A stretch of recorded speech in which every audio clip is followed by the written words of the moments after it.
The FDA has approved a new option to help protect babies from RSV, which is the leading cause of hospitalizations in infants under a year old in the U.S. every year. The drug is given as a single injection to an infant before RSV season, which usually peaks in the fall and winter. Health officials say it is a ready-made antibody that can bind to the virus and block it from infecting healthy cells. Dr. David Cornfield is the Chief of Pulmonary and Medical Director of Respiratory Therapy at Stanford Medicine Children's Health and is here to tell us more. Dr. Cornfield, thanks for joining us. First, just let's back up a little bit. Tell us what RSV is, how do children get it, and why is it such a health concern? Respiratory syncytial virus, or RSV, was first really discovered in 1956 and then became a problem in children starting about the early 60s, and it's been a seasonal problem ever since. It's fundamentally a cold virus that leads infants to have increased respiratory rate, lots of nasal discharge, and in some subsegment of infants, significant respiratory problems, including lower tract disease that prompts parents to need to take kids to the emergency room, and kids sometimes need to come into the hospital as well. Before this new drug, was there anything that parents did to help protect their kids, or is this new territory?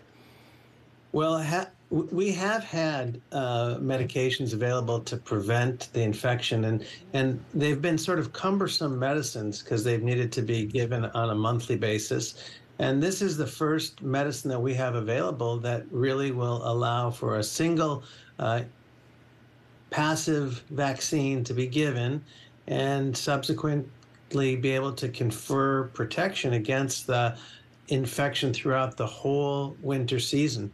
So it represents a very substantial advance. So the drug is called Beyfortus that the Food and Drug Administration approved today. So tell us, how available will it be? I mean, are people going to be lining up trying to get a limited supply, or is it going to be available at a local CVS, for instance? I don't really know what the distribution plan is or how much, what the availability is going to be for this medication. Nursivimab is the chemical name, but I believe that it will be pretty widely available. I don't know whether it's going to be, I'm skeptical about it being delivered at CVS. I imagine it's going to be mostly delivered in pediatricians' offices or in hospitals, because it will be for babies who are less than 1 year of age. And generally, I think that that's not an immunization or a vaccine that's going to be given in the CVS arena. Feels like we heard a lot more about RSV in the post sort of pandemic COVID world. Is there truth to the theory that all these kids were kind of not socializing, wearing masks, not exposed to normal germs, if you will, and so a lot more of them became vulnerable to RSV for the past couple of years? Well, I think it's important to recognize the epidemiology of RSV. About half of the children across the globe are infected with RSV in the first year of life, and virtually all children see RSV infection by the first 3 years of life, so that it's really something that's distributed so very widely.